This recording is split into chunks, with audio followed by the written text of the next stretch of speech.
You're listening to The Health of Business, where we talk openly and honestly about what it takes to run a healthcare clinic business in BC and Canada today.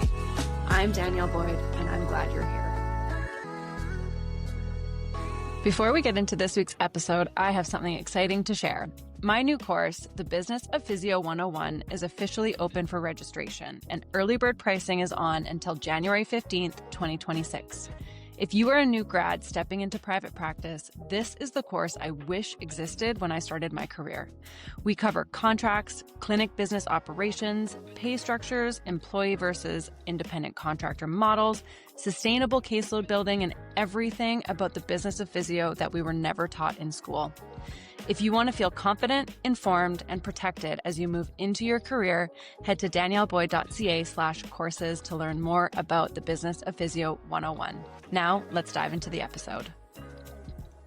Well, Anniken, like we were just saying, it's been so neat to actually connect with you one-on-one because we've kind of been circling each other and, having lots of parallel stories and mutual friends and connections. And so I'm thrilled to have some time one-on-one with you. So thank you for being here and welcome to the Health of Business podcast. Thanks. I feel exactly the same. And I have loved listening to this podcast. I've loved all the other speakers. I've listened to everything, but I think the last one, and there's been some great stuff. So thanks for doing this. Amazing. Thank you. And I mean, honestly, it helps when I've got amazing guests on the show like yourself. So makes my job very easy. I just have to be here. So I would love, and I always start the show with just a bit of an opportunity for you to kind of introduce yourself and tell me a bit about your journey and where you're at now. So yeah, who is Anniken and what does Anniken do?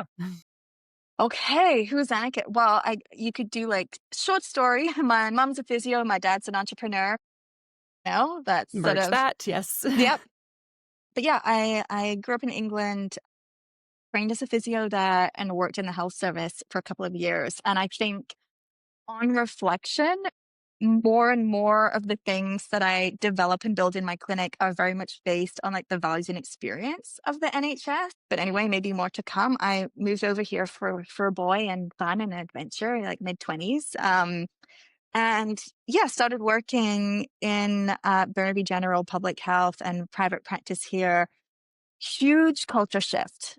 Physio just felt like a completely different profession here. Working in private practice was weird. And even in public health, I remember being told that I had to charge somebody for crutches that had just had an ACL repair. And I'm like, what? And I was shocked and I just gave them to them. I'm like, I can't bring myself to do this. This is I was horrified. And obviously pros and cons to different systems. So anyway, ended up working more so private practice MSK. Definitely was inspired by, there's great physios here, improved my manual therapy skills a lot to catch up with what was happening around me in clinics. And then ended up in pelvic health and bounced around some ortho clinics, great ortho clinics, great people, but struggling to fit sort of the round peg of pelvic health into the square box of ortho clinic. I do absolutely think there's a place for pelvic health in ortho clinics. I don't think it should be the only option for clients to pick or for physios to work in. And ended up sort of solopreneur, single room, going it alone, felt lonely, big wait list, like a lot of solopreneurs. Okay, I'm on my own. I have the pressure of a wait list. How do I do good care? And then open my own clinic. Smaller space, not ideal. We opened 10 days before we closed for COVID. So that was forged in the fire. Honestly, I think I was so lucky.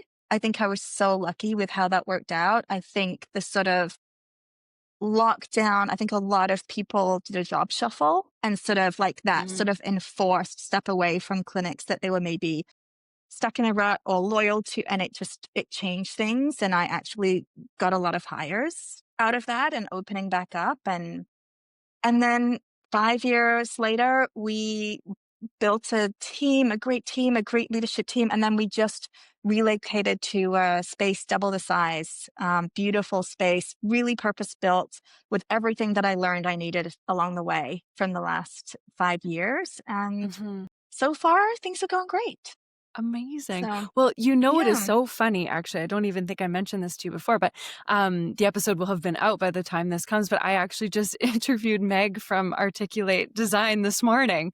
And we mentioned your space because I was like, oh, I'm having Anniken on this afternoon. So, anyway, totally like aside, but I know she was involved in the setup of your new space, which I hear is absolutely stunning. So, congratulations on that. That's so Thank you. exciting. They were fantastic, and I don't know if this is the scope of what you wanna go into, but I learned as an owner that it's very easy to underestimate the impact of those little non-revenue, like, very expensive areas that keep your clients and staff happy, and we'll see, like, there's still time for this to go lots of different directions. We've been there a year, but the change that we've felt in this year from really building around client and staff experience rather than just maximizing revenue space, it's been amazing. It's been a huge difference, and I you don't know what a difference it will make, I think, until you, like, take the leap and feel Yes. it.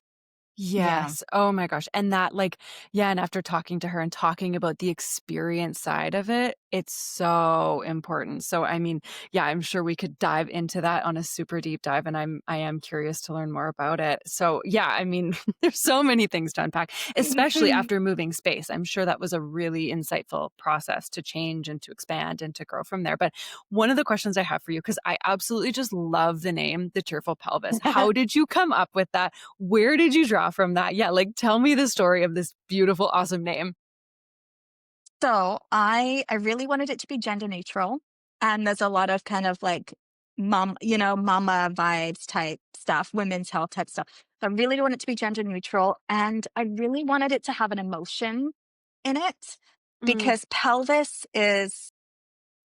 it's like physical. It's like that sort of tangible, bony body part, and it's like grounding that part of physiotherapy. But so much of what we do, I would say, particularly in pelvic health, is about how people are feeling. Somebody had suggested, I was brainstorming with a friend, and they suggested Happy Box.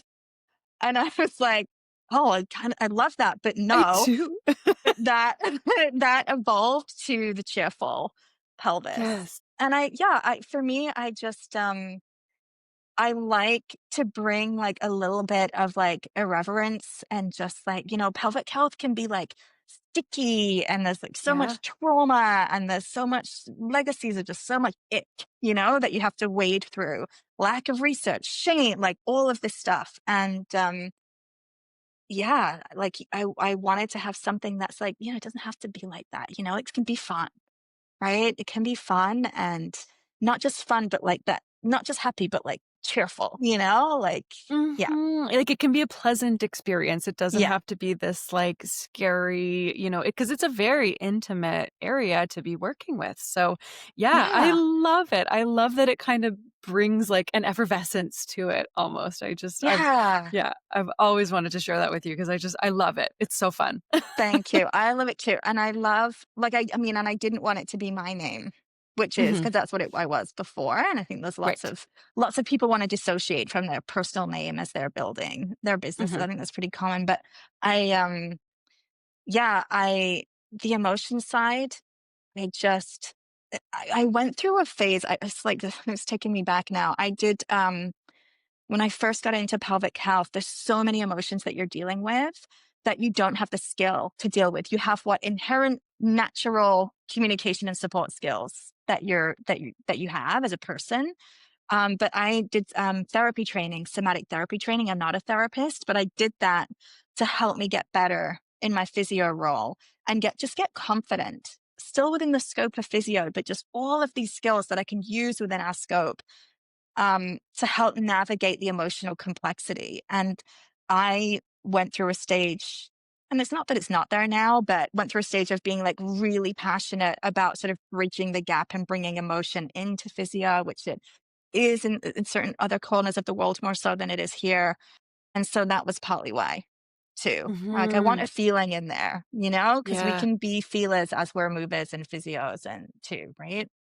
Yeah. 100%. And so much of what we do as physio, even though we're not trained on the therapy and counseling side of it, there's so much emotion and, there's trauma and there's so much of that that goes along with the physical work that we do. So I commend you for investigating that and learning more about it because it's so essential. And in fact, like there is a really big gap, especially, perhaps more in Canada than other places, but it's something I've really valued as well and really wanted to study as a clinician because we hear a lot of things that perhaps we're underprepared for from, just graduating from school. So to learn more and investigate and deepen that area of knowledge is essential. And I think that's really great. And obviously it's something that you've been able to translate across your team too, I think, and done an incredible job in your education and coursework. So That very was the cool. goal because it helps you too, right? Because there's nothing that feels worse for you than feeling either out of your depth and especially with an emotional,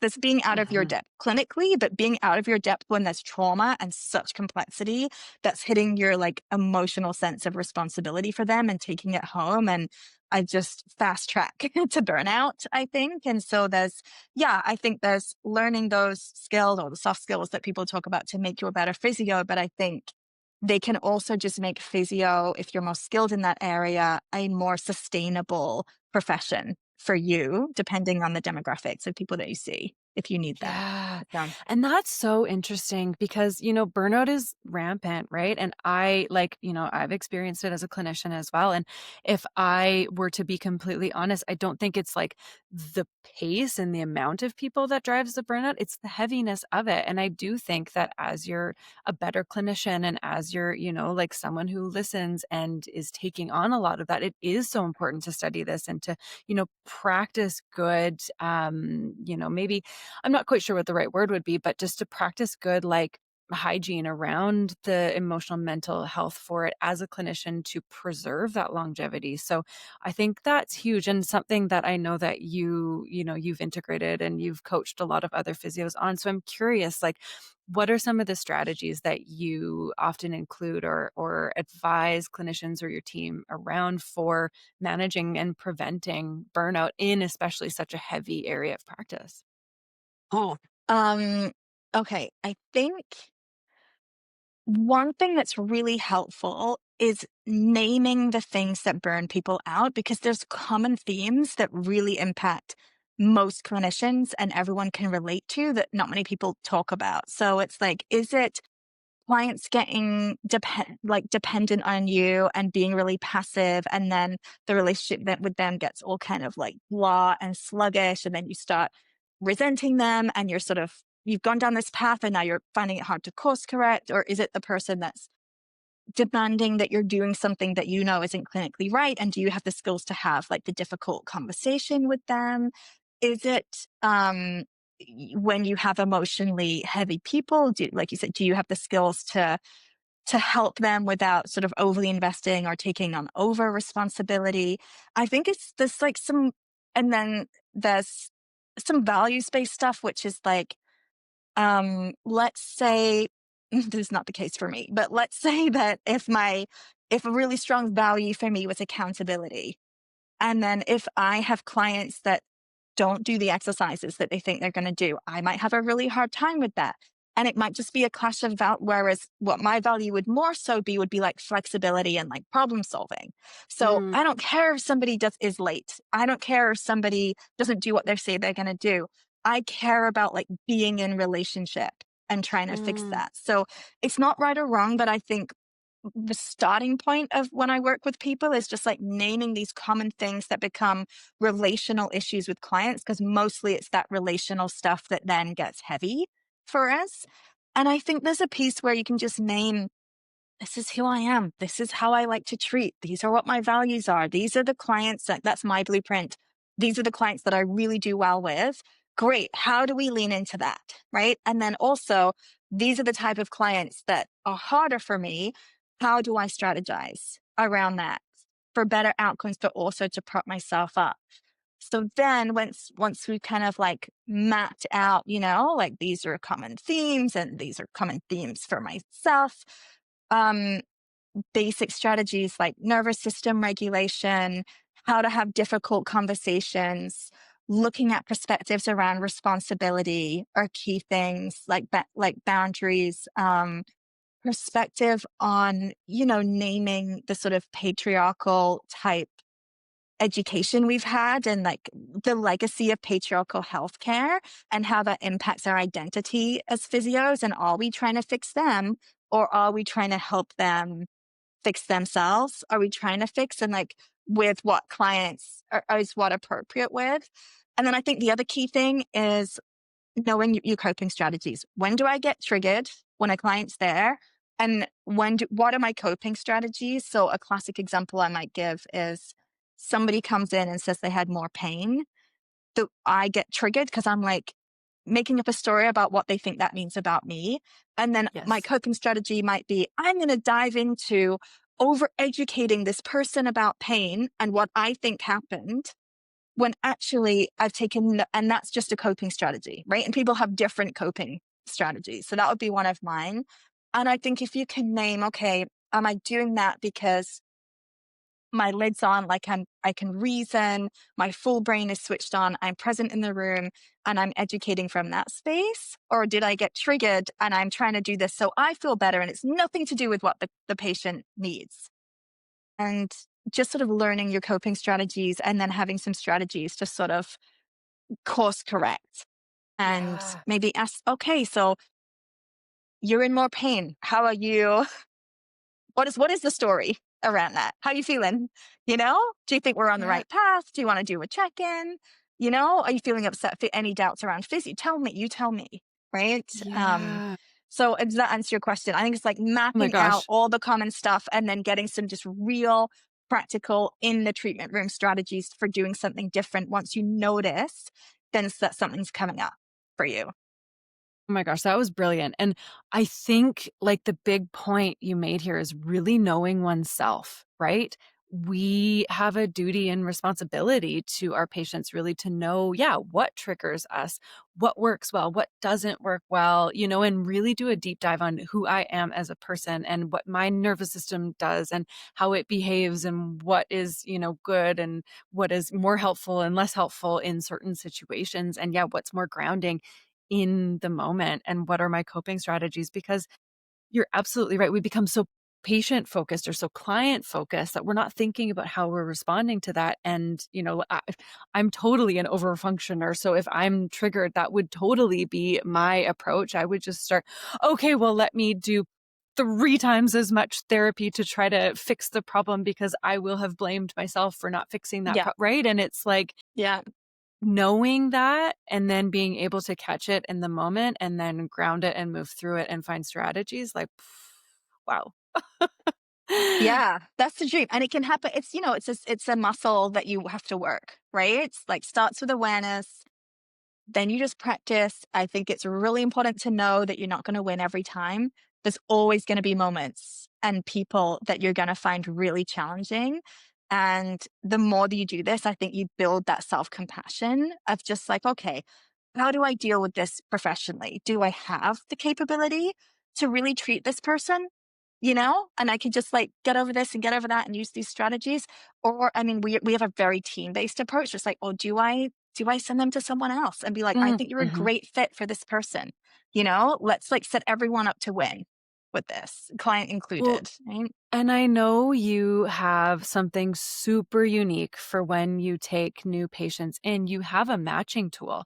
And Hmm. so when patients, want to work with a new clinician at your facility, I know you've got a really interesting strategy that it's almost like an intake questionnaire that helps match them with an appropriate clinician. Is that kind of to do with everything we just spoke of? Or like I would love to hear more about this matching tool because it's brilliant and unique and something that I think Oh, you're I'm so yeah. proud of it. You're music to my ears. Thank you so much. I'm so proud of it. It, it was really hard to figure it out, and it delays people booking. You risk losing people. It's a lot of work. It's expensive from an admin perspective, but for me, it's so worth it. It's the sort of two reasons. One is pelvic floor physio is a little bit Wild West. It's not regulated. And it's, you can do one internal weekend course and be a pelvic floor physio. I don't think there's anything, nobody's doing anything wrong if they're doing that. It's just that that a client coming to see somebody doesn't know if it's the person that's done one weekend or if it's the person that's really been doing it for 10 years. And as I know, because I was that person, you don't know what you don't know in pelvic health. There's a big learning curve. And I just felt like I wanted for my clinic to try and put in some quality control for the Mhm. clients. So my dream is we can't ever guarantee that we're going to get anyone better. But I can guarantee that you're going to see someone that, in our opinion, has the clinical skill to treat the thing that you're coming in with. And that's like, and we have our own process around that, but that's the reason, for clients. And then we include, so there's, obviously does this, whose schedule will work, who has the clinical skill, and then personality too. And the Yeah. personality piece is very much along the lines of what we were talking about, that we know that the therapeutic alliance is one of the strongest predictors of outcome in all different healthcare fields. And I'm like, well, let's just lean into that Yeah. as much as we possibly can. And then that leans into the second reason I do it is to take care of my team. Mhm. So particularly if you are new to pelvic health, we can really triage and make sure you're seeing all the easy patients that, the bread and butter, pre and postnatal, cut your teeth, and then we can slowly expand out and give more based on what you're interested in and like the clinical skill that we're seeing. And it really helps give a gradual learning curve for them and set them up for wins along the way rather than just being like flooded and overwhelmed from the beginning. And then the other piece is it helps us, like, I've had staff who were like, something's going on with me. I don't want to see pre and postnatal people right now. And we're like, great, that's easy because we funnel, or I'm so keen on persistent pain. Like, how do I get as many persist? So helps them lean into their strengths, helps protect them. I'm going through burnout. Can I get a lighter caseload? I've got stuff going on at home. We're like, yep, let's just lighten your caseload. Obviously, there's a bit of a delay if you're booking Mhm. ahead, but it just gives us some control to care for our team and their experience too. Yeah. So you've obviously gone through a really thorough, what would you call it? Almost like personality assessment or needs assessment, or, like you've gotten to know your staff incredibly well. And then you're putting your clientele through something similar where you're, screening for conditions and probably needs, wants, desires, preferences, and then going through that. What's the process of, because I really want to get into like how you've built your team, because I know you've done an incredible job and have a brilliant team. So I want to learn a bit more about the team building aspect and also kind of this assessment that you've put them through in order to understand them better. Yeah, what does that look like? Like when you bring on a new clinician, how do you best understand them and how do you determine if they're a fit? Oh, like for hiring, a fit for Yeah. hiring. Yeah. Yeah. Um, I mean, trial and That's a error, loaded question, you I know. know? Trial and error. I have had fantastic people work with me who were not a fit for our Mm, clinic. So I think it's really, and I do think that trial and error is part of that. When you're like, well, I love this person and they're a great physio and they love me and they love the clinic, but is the way that we operate, does it match? You know? And so for us, sort of, we're clear, like I have commission employees, and I think on the spectrum of like really independent, truly independent contractor over here, and like say salaried employee over here, and there's a lot of gray area and crossover and a commission employee in the middle. We probably lean a lot more towards salaried employee in that spectrum. Like we're pretty tight with our policies and procedures. There's a cheerful way that we want things done that's really strongly based on our values and what we believe. We don't believe that that's the only way. We believe that's the right way for us. And so I think that as I've gotten clearer with what that is, it's easy to see if that's going to fit with someone or mm, not. So I think there's a lot of like wiggle room within that. So for example, we do a lot of education. Like we have in-services every week. You meet with a mentor every 2 weeks at whatever level you are at in the clinic. And so, for example, if someone were to say to me, like, is that mandated? Do I get paid for it? I would be like, it's not mandated. You don't get paid for it. But like, we see it as a perk. We see it as a huge value add. So if you're not seeing that, that's probably not a Yeah, fit, got it. Yeah, So yeah. I think we have a lot of structure. Yeah. I'm curious what other clinic owners would say about Mhm. this.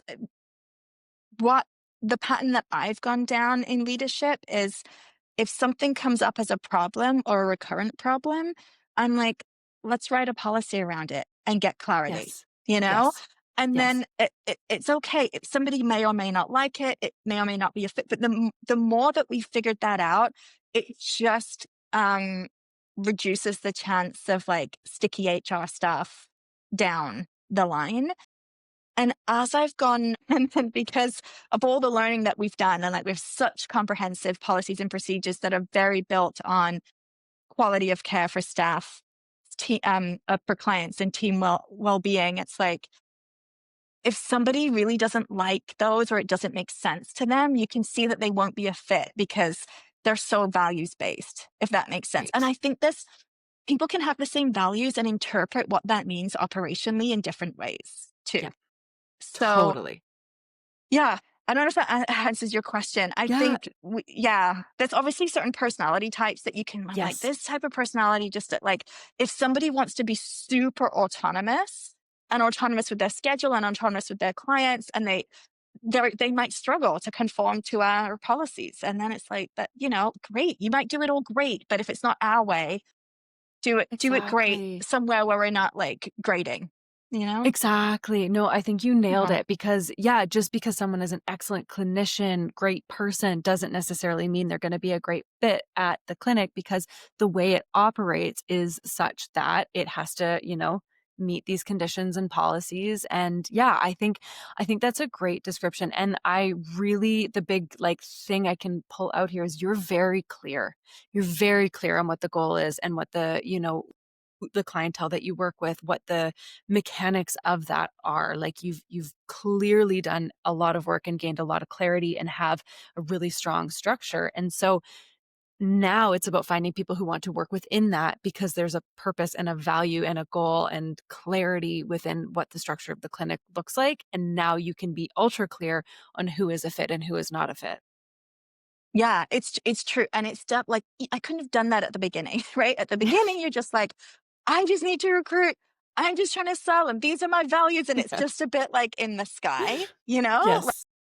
And it's really hard to judge if they're going to be a fit or not. And Hmm. now it's a bit more like, this is who we are, this is what we do, and this is why we do it this way. And the people who are fit are the ones that are like, yes, that makes sense. That makes sense. Whereas if somebody's like, okay, but what if I have a break? Would you put someone in that wasn't that I don't have the clinical skill for to fill my schedule? And I would say no, I wouldn't. And then you know what I mean? It's just very clear if you're not Yeah. aligned. Yeah. Yeah, I like that. Yeah, so within that then, what are you looking for? Obviously, like someone who is a team player, someone who Hmm. ultimately like wants to play within those systems and like cuz some people like policy and like being kind of advised and had their having, the playbook handed to them. Like, it just makes life so much easier because now you can focus on being a clinician, whereas there are the more independent contractor people who are like, I wanna work when I want to, I wanna take breaks, I wanna choose my rates, I wanna, and want to have a little bit more negotiation there. So, obviously, that's a big piece of it. And then from there, what are you looking for within your staff? I assume, obviously, someone who's going to be trauma informed and have the soft skills are going to be a big part of that given the nature of the work. But yeah, I'm curious, what are you looking for there? I think knowing your like self-reflection is key given the things that we talked about before, and given that that's very much day-to-day conversation at the Yeah. clinic. The other thing is that so Trish Gibson, the clinic director, we are very different people and we were very different physios. And we really try, we're at sort of I'm the founder, she's the clinic director. So we lead everybody and we would do things in different ways. And so we believe that knowing what your biases are, but being open to other way of doing things and knowing that there's a net gain when you look at everything and you question yourself. I think that is really key. And then from there, it's just like the reasoning skill to be able to like integrate that Mm. into your practice. I think because that's something that's really hard to teach. Like we can model it, and there's definitely like a big learning. And sometimes, you know, if when you start doing personal work and you're like, oh my God, I'm a Mm. nightmare. I just loved Close getting that drunk all the box. time and not working on myself, like, yeah, like early 20s were great. So there can be a bit of that, but I think people that see the value in going that little extra mile of reflection and learning, and also the acceptance that like different differences and different ways of doing things are good. And I think Mm. that's like where, while we have like really tight policies and procedures within that, we're like, okay, well, this person is more manual therapy based and has this personality, and this person is very sports based with this personality, and both are so valuable. And so it's less about like, we're trying to make everybody into a mini Anniken and a mini Trish, or like, this is what we think the perfect physio is, and more just like, how do we like net grow as a team and everybody sort of net grow and look at where their gaps are, but that it's okay to have gaps and have different tendencies. So short answer would be people who struggle with uncertainty, or they want to know like an answer to get it right, they would Mhm. struggle at my clinic. Right. They would Yeah. struggle. Yeah. Got it. Totally. Well, and I know, like, you've obviously talked a lot about this self-reflection, and it really requires, because like we said, it can be kind of scary and ugly when we open that box. And so you've really, emphasized across, your work that creating a safe and supportive environment is really important. So I'm curious about, like, what are the mechanisms that foster that? Do you do regular meetings? And obviously the in-services are a big part of that. Yeah. What does a safe and supportive environment for your staff really look like? I'm curious about the inner mechanics of that. Yeah, yeah. So the weekly in services, so that's an hour. We made so many mistakes in how I structured and led those, like learned a lot over the years. And currently where we are is we pick a topic and we do a deep dive over many months on that Mm. topic. And that is just better paced learning for staff. If we're doing like a different topic every week, and it's just like, how do you integrate it? It's too fast. Mhm. And I played with reducing doing in service every 2 weeks, but I just think that time together every week really helps with that team cohesion. And Yeah. it just, I don't only want to get together when there's a problem or when there's a learning need or this big, it's just like, some of them we learn less, some of them we learn more, some of them are a bit more admin ops heavy, but it's just like, we get together, everybody enjoys it, for the most part. It's that. And then we do, you have a mentor. So Trish or one of our other senior physios who, if you start, you'd meet with weekly and then maybe go to bi-weekly. And that is, I toyed with this in the early days, whether should it just be clinical support, or should it just be check in with your manager? And is it hard for people if they don't know which it is? And we're so past that now. It's basically like, this is the person that supports you in your role, right? So those meetings might be, how are you doing? It might be personal life. It might be, how's your caseload? Any concerns? I'm too busy. I'm worried I'm not busy enough. A client complained. I don't know what to do about that. Or I have all these clinical questions. And then it's also an opportunity for feedback where we can say, we see you doing really well here. We think you would do better if you did we notice you're not walking clients to the front desk, for example, when you leave. We think you do better with rebooking if you did that proper Mm. handover. So it's sort of that the the regularity of that meeting, I think, is so important because it generates just this baseline of a shared relationship where there's feedback both ways. And so that means that when we do, because we do a lot of like monitoring outcomes of our staff, and that's partly how we know who we can clinically give them. So we do give feedback. Like we notice you have a lot of people dropping off, or we notice that you're not on top of your admin, or we notice this. And it's really hard in leadership at first to give people feedback. It's one of the hardest things to Hmm. do. And then you come at it all stressed and it makes them more stressed. And so one of the things we've really worked on is just making it just normalizing it, right? It's Yeah. normal for your manager and the person supporting you to give you feedback. It's normal for you to give them feedback. It's normal for us to care about what's happening in your life and want to adjust your work experience to support whatever you need. And it's just, yeah. So that the regularity of that meeting is probably Yeah. more than what people are used to. And again, it's expensive from from my perspective, whether it's like the loss of the client slot and like the paying Yeah. the mentor, but it's really invaluable for our culture and that sense of support Yeah. and the consistency of that. So it's consistently there.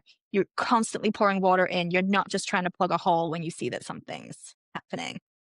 Yeah. I love that analogy, actually. That's fantastic. It's that regularity of it just facilitates, like, the more time you spend with someone, the more comfortable you are with them and the more rapport, and I think it really speaks to the retention that you've had with your staff. You've clearly had, great success in terms of building that team and been able to actually build and retain staff, right? Like, turnover can be very expensive, so I think what you've done is Hmm. invested into something that's, yes, it is admin time and perhaps, like that monetary price tag on it are expensive in the time, but it's proven in the sense that it's probably a lot more expensive to retrain someone from the Yeah. beginning anyway. Yeah. Yeah, That totally. Or to have the bigger consequence of the problem has snowballed because you didn't catch it soon enough, right? Like Yes. we rarely are surprised by things. It's like we're in it with them. So we see it coming down the line if it's happening and we know them. So yeah, Yeah, and you would can catch say it early. I would say this is just sort of newly coming to me as you've been talking, but I would say the other way we set up support is the policies that we have. Mhm. So it's it's a lot easier to say to someone, this is how, so let's say somebody's a new grad, they really don't know the professional piece of managing a caseload, right? Of like how to rebook clients, what do you do if someone drops off, like that kind of thing, right? Like, and if we have like a tried and true system of like, hey, here's how you do it, and this is how everyone does it, and they can just kind of plug and play. So they're fitting in with everyone else. And that again is over years of like, if you've said something to everybody 4 times, it's like that should just be in our policies of how we do things. And so we have a lot, and then investing in admin, we have a great clinic manager and admin team. I invest strongly in that back end admin support. So it's like, we got you. You focus on you doing your clinical job really well. And we're Yeah. going to do everything to take everything Yeah. else off your plate. We got Yeah. you. We got you. That's huge. And Hmm. feeling supported as a clinician in the realm of admin and leadership and also, yeah, like clinical support. It's brilliant. I couldn't I feel like that would have made such a big difference early in my career. Yeah. Yeah. But I mean, the standards and policies and frameworks that you've discussed, I mean, they're huge. And I'm curious, do you have them like do you have a guidebook or like where do you store them? How does that look, operationally? Yeah, yeah. So we have like, it's all written down. The longest ever evolving document that we, and you get like a full onboarding when you start, and then some of it is also, no one can take all that in onboarding and then just get it right. So like definitely in the first few months, and that's why we meet people weekly. It's like, okay, so we know that you need to do treatment plans, but let's just really dive in, and like that's a skill. Let's make sure that you're working on that skill and that you're confident, and then we have people reach out if people drop off and check in, or if they no show.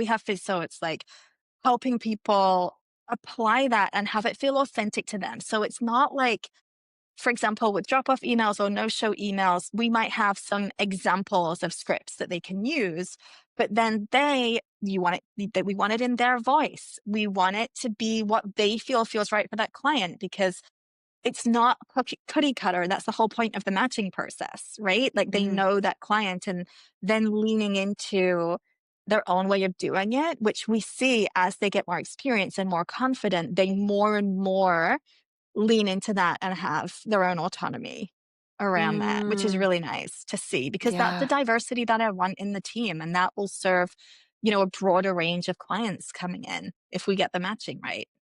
So, Absolutely, and they obviously have that rapport and trust with their clients, so that's huge. I'm curious, I mean, you've got this incredible mentorship and policy and program and, everyone in the team is well supported. Who supports you? What do you lean mhm. on in your leadership progress and process? Yeah, well, I have my clinic owner work wife, Andrea Mendoza. I'm gonna just put her at top of the list. Think in I think it's really important to have people in, I don't know what, do you know what I mean? In the seat next to you that you Yes. can talk to, because they're really the only ones that know your perspective. Yeah, being in communities and getting to know other clinic owners, and can I have a phone call? Can I have, what do you think about this? Building that network has been invaluable. Um, Other than that, I have spent a small fortune in coaching in every which way, and I couldn't do without it, from like operations to HR stuff to what's going on with me. I've moved through different coaching platforms and different coaches too, because I find that you're like, okay, I know what I learned from this one. I know what this one's going to say.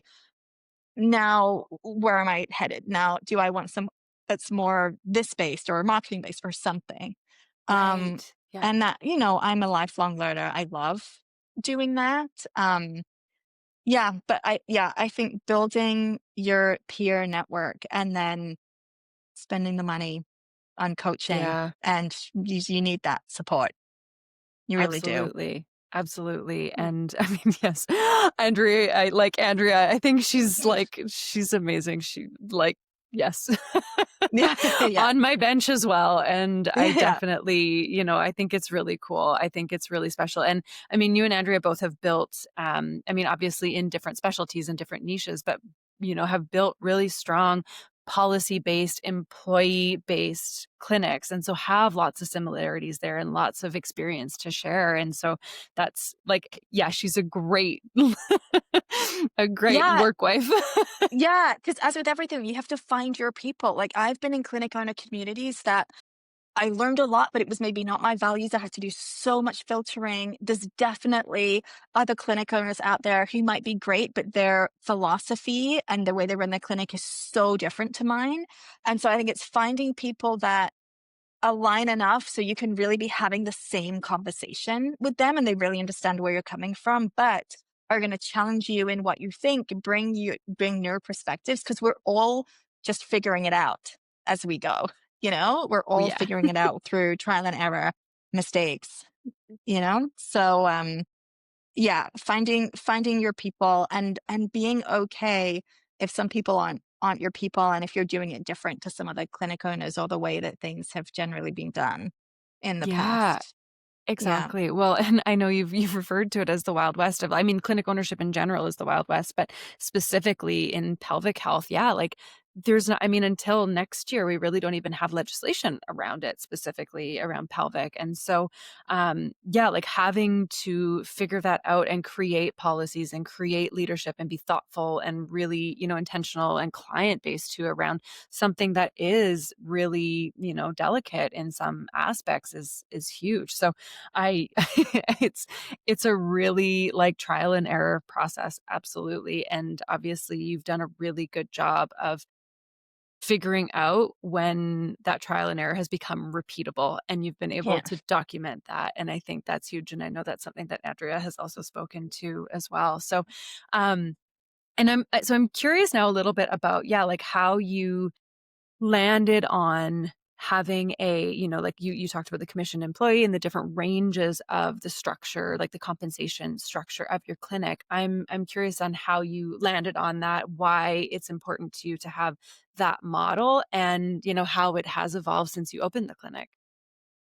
Yeah, I think it always made sense. Commission employee just so obviously aligned with how I wanted to run the clinic. Like it would have been a stretch to call it anything else because I have strong ideas about how I don't want people to move clients around to accommodate their own schedule, like I just have strong ideas of how I want things run. And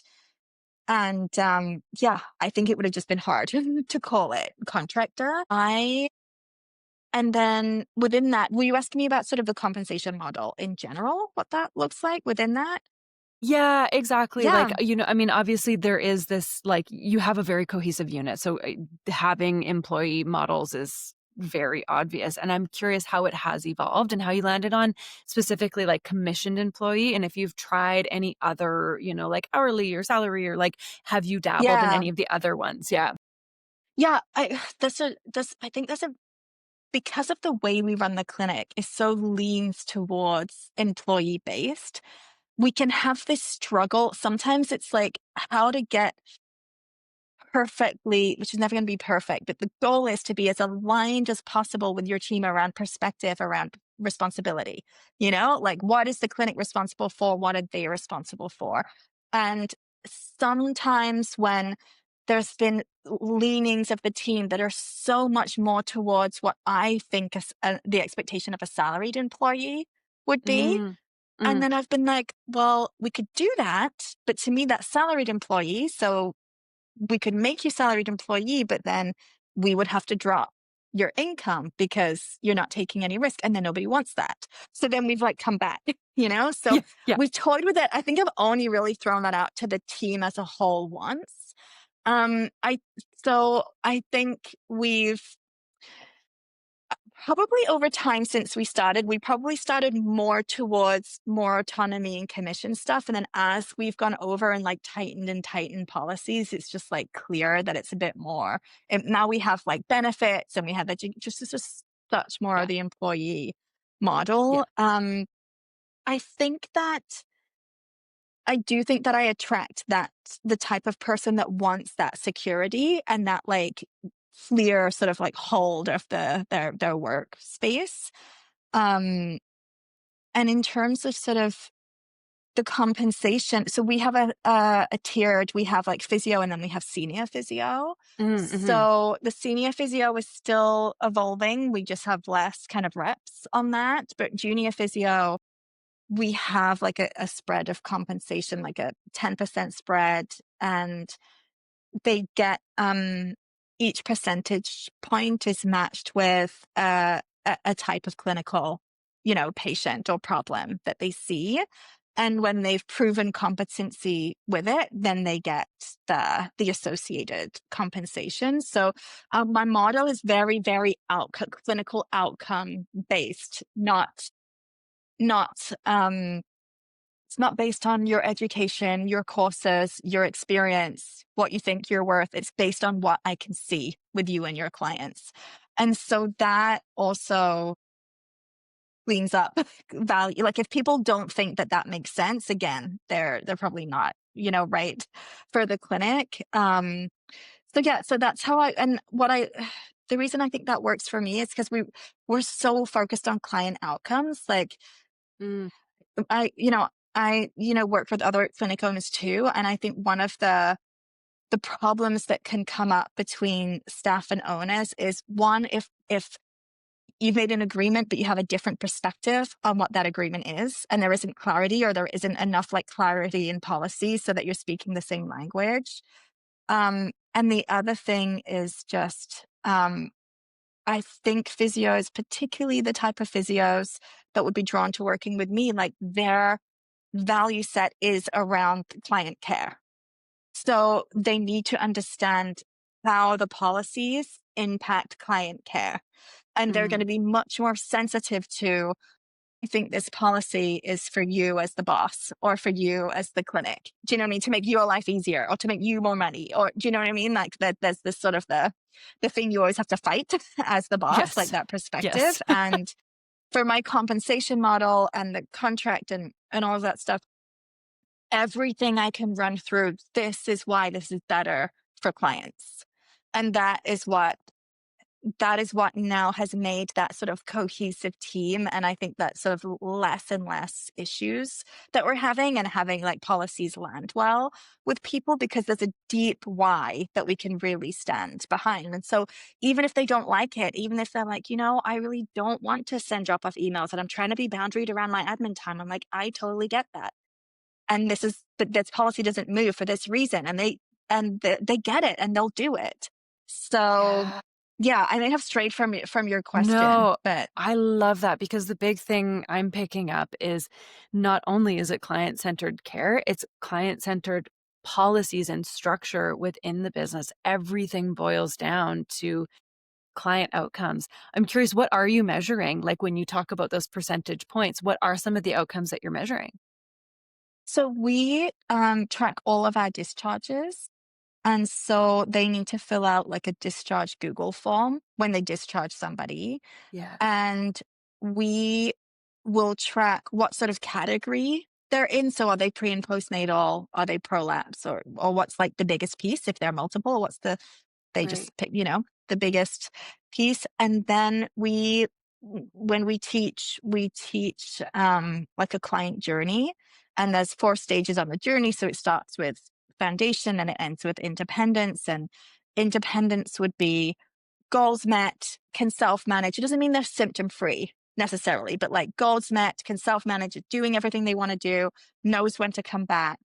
And they say, this person had this thing, and this is the stage that they were in when they were discharged, whether it was that they sort of self-discharged or whether they were sort of proactively discharged together. And so we have just the data that comes in from that. And so we can see as a clinic, where are we doing better? Which client demographics are we retaining more of? Which client demographics are getting further along that journey?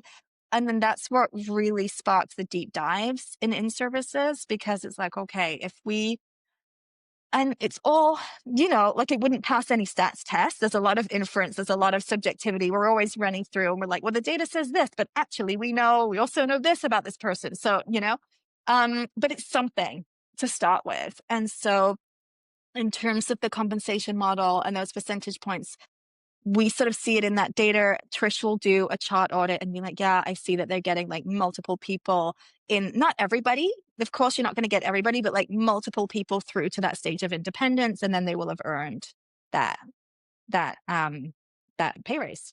Yeah. Yeah. Oh, I love that. And it's not your standard like KPIs, like how many new patients are you getting? It's actually, again, client focused.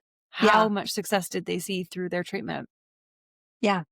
Yeah, and it is a lot of work. We came full circle. We started doing all of that stuff. We started doing PVA, and the thing is that I know from looking at the data that if I look at people's discharge data and I look at their utilization, their drop-off rate, and their PVA, it does tell the same story, but it does not land the same to your staff member. It really doesn't. It's really hard you have to convince them, and it just looks like business metrics to them. Yes. And to be fair, until we did all of our discharge tracking, how did we know? You know, and we do see that there's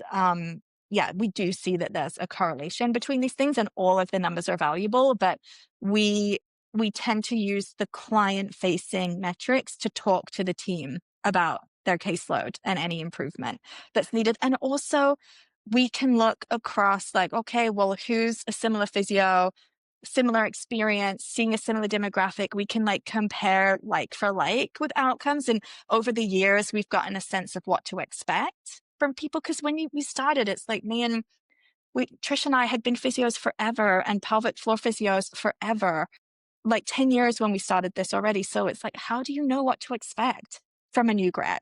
It's just like, how do you know if they really don't have it versus no, they're normal for where they are. And I Yeah. think that's what the data can really help us with, and that tracking, Yeah. because we have a sense of like, this is the normal, they're doing great, learning curve. And we have a sense of like when we expect them to sort of go up, and we can have a better sense of if there's a problem, relative to what we Yeah. see with other people.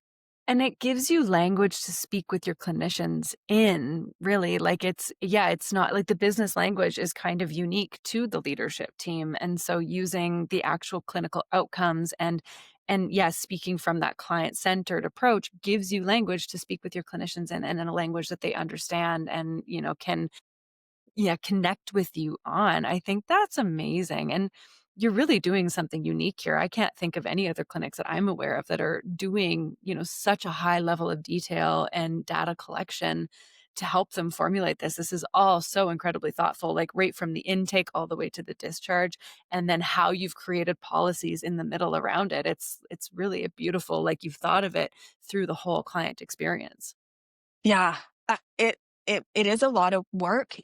And it's a lot of work, and it is expensive for time and Hmm. financially. And I think you really like, for me, it really, like you said, with the clarity piece, like I'm very clear for me that I wouldn't be able to stand behind the things that I say that I offer my team or want to offer clients without doing that. Which doesn't mean to say that that's the only way that you should run a clinic, or that that's the only way that you can, make sure that your clients are well cared for. But just like with so much trial and error, I think I don't know how else, we would do it. And I do think that it has helped us retain the staff that we have, because they have buy-in, and like they feel aligned with what we're trying to do. Like we feel like we're on the same page, and they feel Yeah. supported with achieving their goals, but our joint goals too. Yeah. And they can see it. They can see when they are having these great outcomes as well, because they have the data in a language that they understand. So that's really reinforcing for them. I think that's amazing. What would you say have been like the biggest, perhaps like challenges or learning moments for you throughout this process? Ooh, We learn a lot, I I know. at the a big one, if I'm thinking of like the big oopses, a big one at the beginning was that I was just very idealistic about being a trauma informed clinic, being a socially conscious clinic. And I wanted to sort of tackle this sort of the learning needs that the team had to sort of meet those objectives really early on. And the reality is, I think what I've learned is that if they don't have their feet on the ground enough clinically, and if they don't have they're not comfortable enough like with the team and at the clinic, like you need more of a foundation to get to that stuff than what I thought. We could just like jump right in. This is really important, and actually it's like, yeah, if physios are, if they don't know enough clinically to treat the person in front of them, it's really hard to get them to deal with their triggers and use other coping strategies, because they just need to improve their clinical skill to have a baseline to then be able to have that sort of meta thinking when they're in the room. So I think, yeah, I mean, and at first, as I went through sort of my decision making in leadership, for the first few years, I felt like I was always having to pick between quality of client care and the well-being of my team. And I felt Mm, like it was like one or the other, one or the other, one or the other. And I found it really, really hard because I didn't mm, want to compromise either.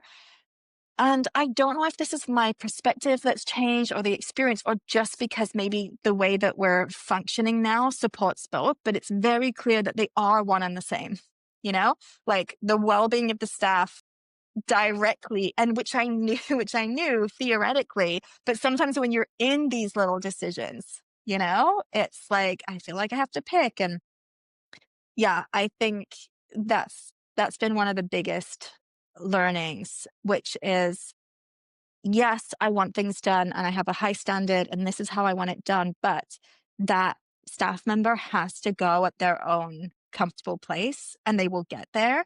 And the best thing that we can do is put a safety net around them and tons of buffers in for the client. And that's partly why we moved to having a tiered and having a senior model too. Right. Because I think part of that struggle for me and the staff, I don't know about the clients, was a client's coming and they're paying the same to see me or Trish than they are to see a new grad in their first week who's just done like an internal course.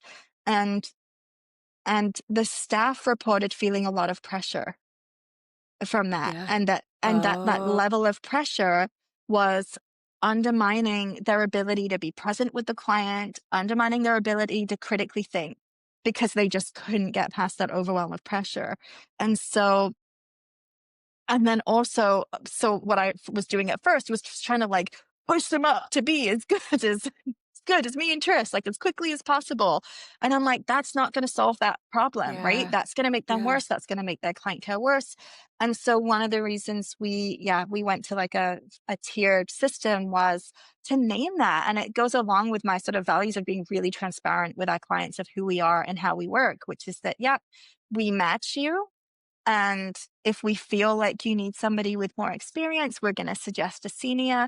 The other thing that that does, though, is that the juniors have a safety net, or the physio, they have a safety net where they're like, you're complicated because if you don't have a tier, we were putting in all this buffer in place of like co-treats and consults and stuff like that. But if the client was seeing everybody on the same level, it sort of put that physio that was struggling in a weird position where they have to say like, I'm stuck, I'm going to bring in my colleague. And it was just a bit harder. If you Right. can say, I want to bring in a senior physio, the person's like, amazing. And it Yay. just like, Yeah. it just very clearly, transparently represents what we were doing already. Mm. So that too. I love that. And I think that's a really great way of doing it is having. Yeah, I would have felt as a brand new clinician, receiving the same, or like charging the same amount of money as someone who's been at it for 12, 15 years. I would have placed a lot of pressure on myself to have that same level of delivery as this person who's been in it for so long. And I can totally understand that. So that, yeah, and it's wild, like how many clinics you go to, and it's the same price to see the clinician who's been there for 25 years or the clinician that's been there for one. And I like that spread. It is really nice. And then it gives also the clients and patients autonomy too, to be able to, see what they might need and be able to like maybe have some flexibility on the financials around it as well. Yeah, I mean, I think a lot of clinic owners ask me about it, and Mm, I will say that when I decided to do that and I put out an Instagram post and I changed it on the website, I did not sleep a wink that night. I was so anxious about it. I'm like, nobody's doing this. Everyone's going to judge this, and no one's going to like that I'm doing. Everyone, all these really negative thoughts that other clinic owners ask me, like, did you get pushback? And they have concerns about, like, especially if you're the clinic owner and you're putting yourself at that higher tier, that it's like ego, and then yeah. there's all of these, or like, are physios not gonna have any respect for the lower tier? Are physios not gonna want to pay, sorry, clients have no respect Yeah. for the lower tier? Are they gonna all want seniors? Are they not gonna want to pay for a senior? should is it ethical that somebody has to pay more for more experience? It's just like, there were a lot of stuff. One of the ways that I sort of got out of that for myself is we have a subsidy scheme. So Mm, we do have a wealth distribution program. So $2 from every appointment goes into a fund. And so if people are in financial security, they can, and we have money in the fund, they can get their appointment subsidized. And that's the same and then it's a level playing field. We match them if they need senior or junior. What they pay right. is the same. So I needed to do something to like you know what I mean, for my own sort of values to make that feel comfortable. But it's worked really well for us. Yeah. Yeah. Well, you think about it like I had my hair cut recently and, you have the option of selecting like a senior stylist or a mid-level or a junior stylist. And, often I'm like, I feel like the junior stylist has just as much, credentialing. And I'm like, great, I'm going to get a discount on it. For me, it feels like, oh, great. Like or if I feel like I need, a really special treatment or something, or I need highlights or whatever, I might go see the senior stylist. And, it Yeah. kind of it empowers me with the choice to be able to decide who I might see. And I mean, obviously there's not the same level of clinical matching that happens in that setting, but it's not uncommon. And in fact, I like it as I see it as having options and, autonomy over Yeah. my choices. Yeah. And I think the matching process obviously gives it some integrity too. Cause some people might say, I feel like I need to be a senior and be like, for what we're seeing, everybody treats this all the time, and like we actually think this personality might be the best for you. You can see a senior if you want. So the client has like any say so in who they see. Like we might make a few suggestions and then they pick. But yeah, that gave that some, I think, gives that some more credibility. But you were Mhm. asking me about mistakes. So like Yes. pushing idealism, pushing staff too hard, um, being too slow to give feedback. That is a big Mm, thing. Like being an avoider, doing the thing that I coach people, like avoiding the difficult conversation. I coach physios on this all the time with their clients, and it's so hard with your team. Um, that's a coach I worked with once. She gave me some really good advice. It's like, when it happened once, you can address it and it's done. If you don't address it, if it happens twice, it's become a pattern and it's a bigger yeah, thing. If you don't address it then, the next stage is it becomes a relational problem between you. And that is just the truest thing that I've really found, where it's like, okay, I haven't said this and now it's sticky between us. Another conversation is so much harder. So I think avoiding and learning sort of not to avoid, and I think sort of learning my own learning over time is just, like I said, I was really idealistic to what I wanted. And I've learned that there's so many different ways and perspectives of like what right is. And it's really just about, okay, what feels best for everybody and lifts everybody up. And like you can have two different perspectives and both are totally right. Let's just like figure out how to move forwards, and just being just having my own internal leadership learning about the importance of diversity and different perspectives within your team, even if absolutely. they're challenging you and going against what you want. And then and it makes you better, you know? Absolutely. On the flip side of that, what are you most proud of? Like, what would you say is, one of your biggest, like, proudest experiences with running the clinic? I I think probably the stuff.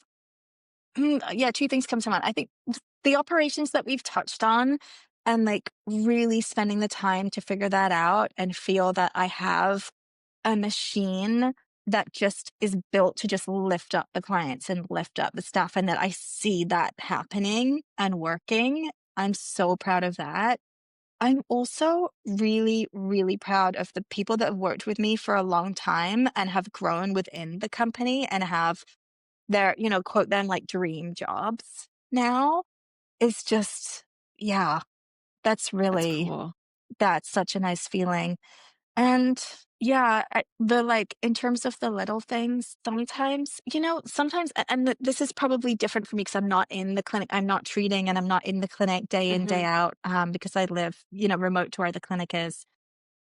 Sometimes I see like reviews or feedback from clients, and I'm like, that's the thing. Their experience that they're sharing is exactly what I wanted to build. Like they could do a good review Mm, about any physio, but like the nuance of what they're saying is exactly the vision that I had. And sometimes as a leader, it's like hard to see the fruits of your labor because you're just constantly problem solving and like, you know what I mean, doing that stuff. And yeah, when I see that and when I see the team lifting each other up and like them snowballing what I built to something better and lifting it up themselves and like developing it themselves and yeah. having a voice at the table, I'm proud of that too. Carrying That that feels vision really good. forward. Oh, Yes, that's exactly. really Well neat, and to said. see that coming back from the client reviews and from that end of it really is full circle. That's like, Mhm. oh my gosh. And again, I could keep going like forever. I'm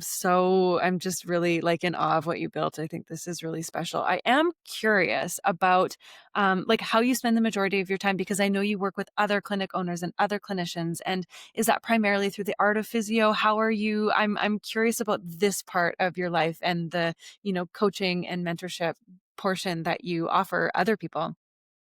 Oh, thanks for asking. Yeah, I love that work.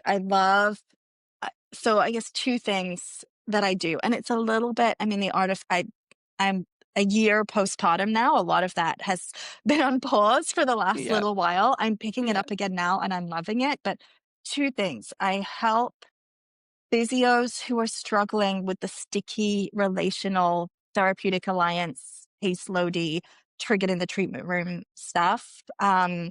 I help people one-on-one, but it works better when I do groups. So I do a lot of in services for clinics, or I did Mm, an amazing opportunity for me, day retreat with a clinic, and I'm thinking about bringing that as a course. It's on my to-do list.